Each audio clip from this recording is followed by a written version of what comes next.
What's going on, guys? It's Tuesday. I'm sitting outside the warehouse. I got my son Nick with me. There's no school today because of the hurricane. We've been preparing all week for it. It turned at the last minute, but they've canceled school since the end of last week because we were supposed to get it. But anyway, I was on Facebook this morning checking out the marketplace, see what was going on, and I found a guy who has a bunch of books. I guess he has like a carpenter shop here, and he said that he's got like these bins and bins of books. It's got to be hundreds of them. And he said he got them from an estate sale. And I've asked if they'd been picked through or if he sells on Amazon. And he said, no, they just came from an estate sale.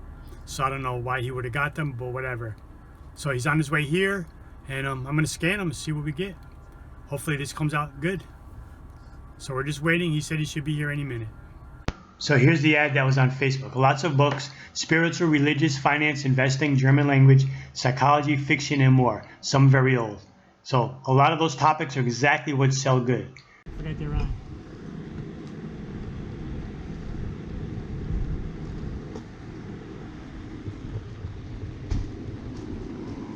How you doing, buddy? How are you? Good, you? Here and those 3 bins there. Oh wow, I didn't see those up there. Okay. A lot of books. Okay. How long are you gonna be here? Well, after I leave here, I'm gonna call somebody because I got somebody who wants to come out and look at this table over here. Okay, so I mean, So, yeah, go ahead. okay. Yeah, just enjoy yourself. Mickey.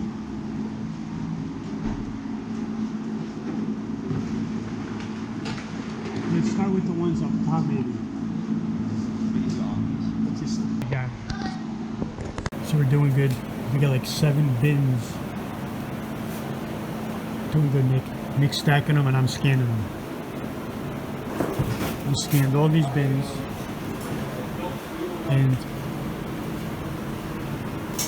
we got 2 piles, only about 15, 16 books. All right, so we did pretty good. We got 15 books. I have to total them up, but we just did a contest. What was your number? 627. He says 627 scans. What the scans? And I'm saying 523. We haven't looked, so let's look on Scott IQ and see what the total is. Whoa, it's low. 267. So we only scanned 267 books. Now you gotta think there was a lot that we put aside, those little like romance novel books. So I'm gonna go inside, I'm gonna total them up and see if this paid off. Obviously it did, only cost me 15 bucks, $1 a book, just for looking on Facebook and driving 3 miles from my house. All right, so we're back. It was messy in there because it was a carpenter shop. So like the table, we were putting all the books on to scan. Try to get out his son. Covered in sawdust. I didn't even think I got some in my eye because I just took a shower after getting home my eyes get like all red. I don't know. But either way, that was a nice little surprise. It was a quick hit. I went from looking at Facebook, an hour later, I was in the guy's warehouse. We were there about an hour. We ended up getting some good books. Let me show you what we got. So I ended up with 16 books. This stack has barcodes, and this stack did not. So ones that do not have barcodes, sometimes they will have just the ISBN number written on the back. And then with Scott IQ has a function that you can scan just the barcode, and it has another function that you can scan the number like that. If it's not on the back, then you got to open up inside the cover and find it there. If I didn't take that extra effort, this whole stack I never would have got. And then these 2 books are really cool. This is an old Buffalo Bill Stories book. It's from 1964. Not worth much. I think it's only like 10 or 12 bucks on eBay. But it was just something cool to grab. And then this Frank Sinatra Treasures book. I almost wasn't going to take it because it's only, surprisingly, it's only like a $15 book on eBay. But my wife likes Sinatra, so this might be a keeper. And let me show you some cool things about it. So what it says, it is intimate photos, mementos, and music from the Sinatra family collection. When you open up the cover, it's got a CD, and it's signed by the author, Charles Pignon. Now when I first opened the cover, before I even looked, I saw autograph. I was like, oh my God, is that signed by Sinatra?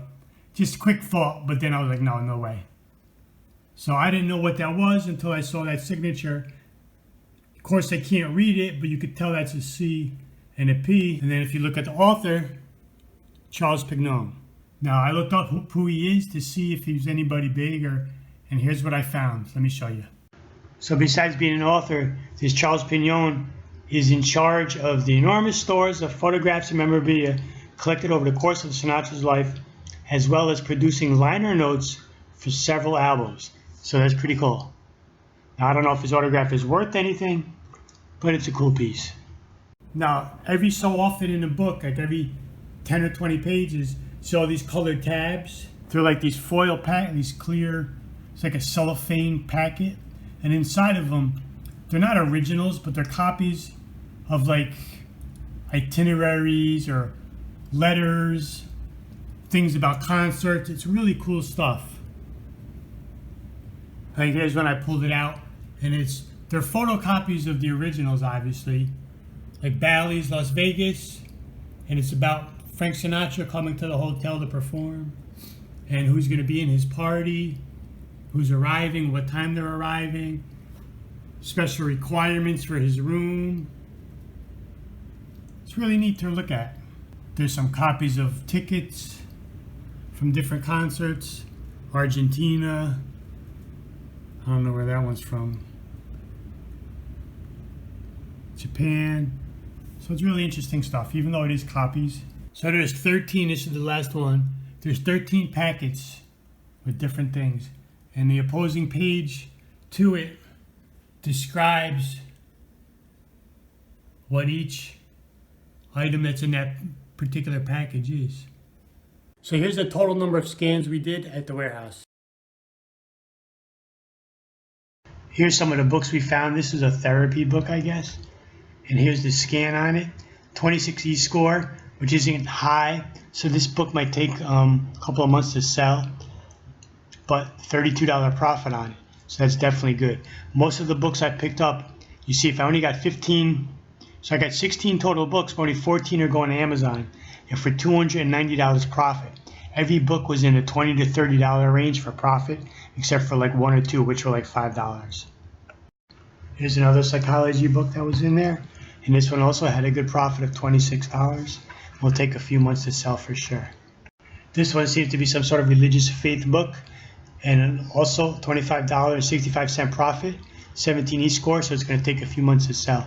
But those type of topics, some books, nonfiction, religion, business, self-help, they're all great. Every book I found had this kind of profit on it, so it was definitely a good score. And I ended up spending $16 because it was 16 books, and the guy charged me $1 a book.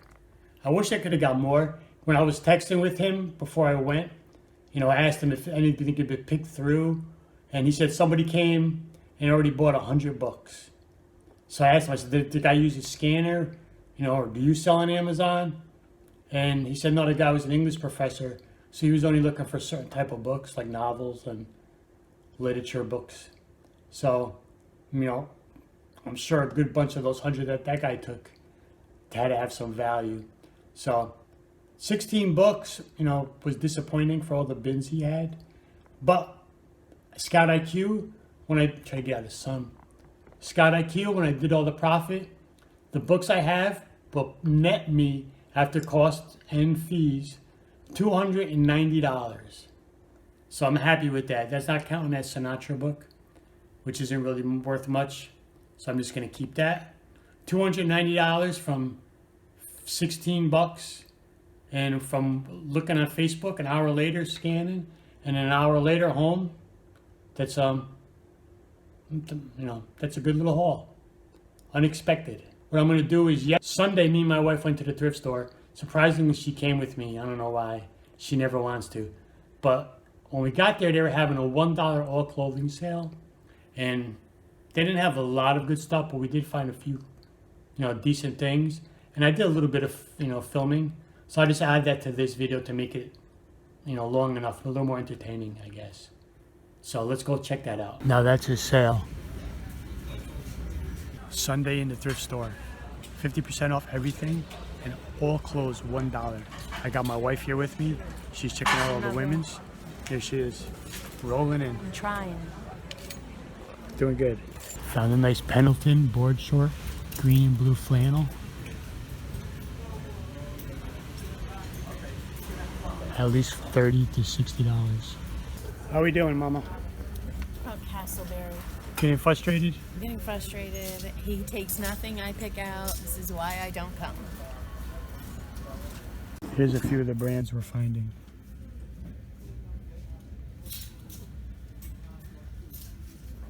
About Vivian Tam. So for $1 per item on clothing, we got only like 5 things so far. There's not a lot of clothing, but we're trying to look for the, good stuff. I don't want a $10 item. And Dana's getting frustrated because every time she brings me something, I say no. It's a no. She found the Peter Millar shirt. She did good. I saw golf. So we were looking at the belts to see if any belts have good buckles on them. And I thought I found a Hermes one. I was like, oh my God. But I'm looking it up and I don't see any indications that it's real. Too bad. All right, let's go over what I picked up when I was with my wife. Surprisingly, not a lot for a sale that is all clothing $1. They were kind of thin on inventory, I guess you could say. They had a 50% sale all weekend. And we were there on Sunday, the last day. And I guess they just cranked it up to $1 for everything. So, yeah, there was other things we could have grabbed, but I wanted to get some good quality. Good brand, Peter Millar. It's just a long sleeve button-down dress shirt. Probably get like 18, 20 bucks for it. This was a good find. This is a Pendleton board shirt. 100% wool, blue and green checker pattern. Long sleeve. It's kind of like a jacket shirt. But these sell, Pendleton is a good brand. 100% wool shirt. These go for like, I did a quick comp even though I knew as soon as I saw the label I was going to take it. Especially for $1. But these could probably go upwards of 40, 50 bucks. All right, Dana pulled this out for me as well. She found the Peter Millar shirt too. What I did, because there's only one aisle of women's and then like 2 aisles of men. So I told her, go through the women's. Anything that looks interesting, anything leather, any brand names that you know of, just pull them and we'll see. And she gets frustrated. It's funny because most of the things she'll bring over to me, I'm like, no, no, no. So she doesn't understand that I don't want something that's going to sell for $10. But either way, this was a good one. This is 100% leather. It's just a skirt, but 100% leather. It's like a burgundy color. It's got a button and a small zip in the back. It's got like these sewn in pleated design on front and back. Lord & Taylor is the brand. I don't know if that store is still around. Size 14 for $1. How could you pass up a leather skirt? And I looked on Poshmark and eBay, and I might be able to get 30 bucks for this or so. Also got 2 belts. Now I guess with the sale they had just dragged out a couple of big bins that were just filled with belts. And they usually put their buckles in the showcase. But I said, let's just go through it, Dane, and see if there's anything that has a belt buckle on it. Because the belts were $1. So it'd be a deal to get it, just buy it just for the buckle. And I saw this one, pretty interesting. It's a snake buckle. It was on a black leather belt, nothing special about the belt. So I bought it basically for the buckle. But I'll just leave it attached and sell it, as one. I don't know what I'll get for it, but it was $1. Even if it's only 15, 20 bucks. And then this one we saw, and I thought it was really interesting. It's a Lucky brand. But I didn't buy it for the buckle. I bought it to sell as a belt. It's got a nice brass buckle on it. But the belt is a pretty cool, interesting look. It's got leather, it's got the rivets, and then it's got this multicolored leather patch pattern, and it's got the leather again at the end. So I thought it was pretty interesting looking. And for $1, I don't know what I could get for it. Again, maybe 15, 20 bucks. And this last shirt goes against everything I always say about Hawaiian shirts. Yes, it has a decent print. To me, the colors might be a little dark, so it might be a tough sell. I don't know. But they are pretty bold, those leaves. But it is a size medium, which is a tougher sell. But that label is what made me. The Rain Spooner is a great seller for Hawaiian. And I gave it a quick look over in the store. Made sure the buttons were all there. Made sure no stains and looked good. But then when we got home and we buttoned it up to photograph, here's what I found. The button is broken in half. So I'm not even gonna try to sell it like that because that's dead center. It's the third button down, so it's like right on your chest. Very noticeable. There was no extra buttons at the bottom of this shirt. You know, some shirts have 1 or 2 extra buttons sewn on. And these, I don't know if it's going to show up. It says Rain Spooner on the button. Doesn't show up, it's too bright. So you can't even replace it with a similar button. I'll just redonate it. All right, so that was the day with my wife. Was it quick? We were there like an hour and a half. Basically, once we saw that dollar all clothing, we just went through all the clothes. Not the best section that they have. But we did find a few things that'll make some profit. You know, we might make 80 bucks on all that. Spend $5, $6, whatever it was. You know? So I was just surprised that she came and I was glad. So that's going to wrap it up, guys. I appreciate everybody watching these videos. Subscribe if you have not already, and I'll see you later.